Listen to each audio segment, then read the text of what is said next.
What's going on, guys? I'm going to talk about 6 superfoods, which, listen, I hate that word, but I got to get people out of the idea of vegetables being superfoods. And every time you see a list of, oh, what are your 10 top healthiest foods? It's like broccoli, kale, sunflower seeds, just like bullshit, man. I don't want to hear it. So this is actually what the healthiest foods are, the highest vitamin foods.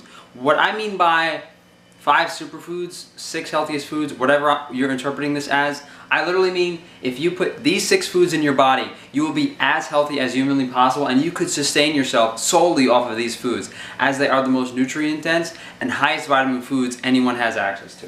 Now, I would ask you guys if you want me to start at first place or last place, but I guess traditionally, I was going to start at first place, but we might as well start at last place. So, disclaimer.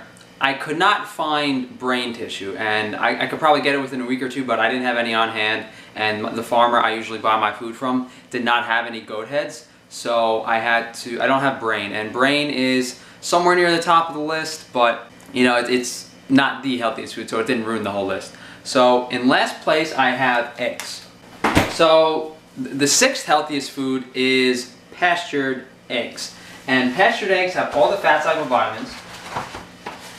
Here I have some pheasant eggs, I have some duck eggs, and the point is that the higher quality feed or diet that these animals had, the more fat-soluble vitamins are going to be in the yolk of the egg. So the yolk, it's rich in omega-3 fatty acids, it has all the fat-soluble vitamins, A, D, E, K, probably even small amounts of vitamin C, and it's delicious. If you guys want to, I've had videos of me trying duck eggs. I did a video last week of me trying a turkey egg, and I'm going to do a video this week of me trying a pheasant egg. So if you guys want to see me try those foods, check out those videos. Next on my list is bone marrow. These are frozen, so I cannot try them. But bone marrow is an excellent source of omega-3 fatty acids and fat-soluble vitamins. And guys, this is going to be the theme here. Omega-3 fatty acids and fat-soluble vitamins, as that's what kind of makes a food healthy. And these foods are very low inflammatory. The only reason eggs are last on the list is because some people are allergic to them. They're not as high vitamin. Bone marrow, though, really is up there. It's one of the foods that kind of fueled our evolution, and that's how we kind of increased our intelligence, by scavenging corpses for bone marrow. So bone marrow might actually have a place higher on the list in regards to its importance in calorie density, as opposed, because there are plenty of nutrient dense foods in an animal, but it's more difficult to get calories from an animal than it is to get vitamins in a lot of cases. So it depends on what angle you're looking at it is, but in modern times where we don't actually have problems getting excess calories, I think the vitamin content is more important, so that's what I base this list off of. So bone marrow is 5th, dairy is 4th. Raw grass-fed dairy. Here I have some grass-fed goat milk, which is delicious. I love that stuff.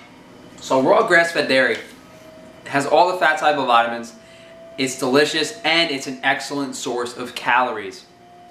I think this is slightly above bone marrow because of the vitamin content and because it can kind of match bone marrow in regards to the access to calories and the need for energy. So that's 4th place. So eggs 6th place, marrow 5th place, dairy 4th place. 3rd place is liver. And, liver could very well be the 1st place.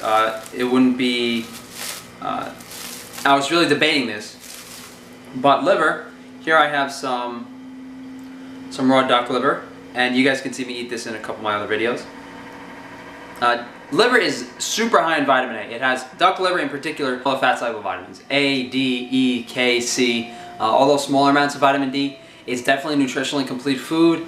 Duck liver in particular has a higher fat content, so it has more vitamin K.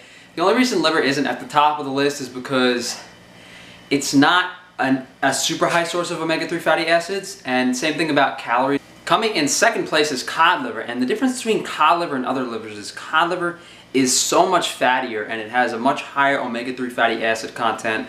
Just the nutrient density of fatty fish livers is what makes them pretty much the health, and this can be interchanged with number 1, pretty much makes them the healthiest food. They're nutritionally complete, they're an excellent source of calories, they're an excellent source of nutrition. There's nothing in cod liver that you could not sustain yourself off of. If I had to place brain tissue somewhere, it would probably be either 2nd or 1st.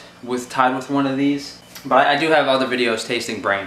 But anyway, to cut to the chase, our first place winner is Salmon Roe. Ironically, there's a nice fat worm in my Salmon Roe that I can see right here, and this is why I stopped eating this. I'll do a separate video on this.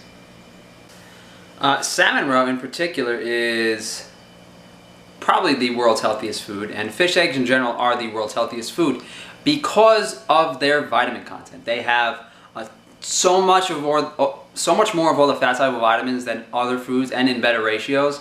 And this food is so satiating. You could tell its nutrient density. After you start eating it, you have a few tablespoons and you're done. It has a ton of vitamin D3, ton of vitamin C, a ton of vitamin E, plenty of minerals, vitamins A, vitamin K, any vitamin you name it, this food has it in large amounts. It also has plenty of cholesterol. It's nutrient dense enough to be regarded as, in my opinion, the healthiest food, and all fish roe and all fish eggs in general really take the cake for #1. Not because of only that vitamin and mineral content, but because they're also the highest and generally best source of omega-3 fatty acids, EPA, DHA.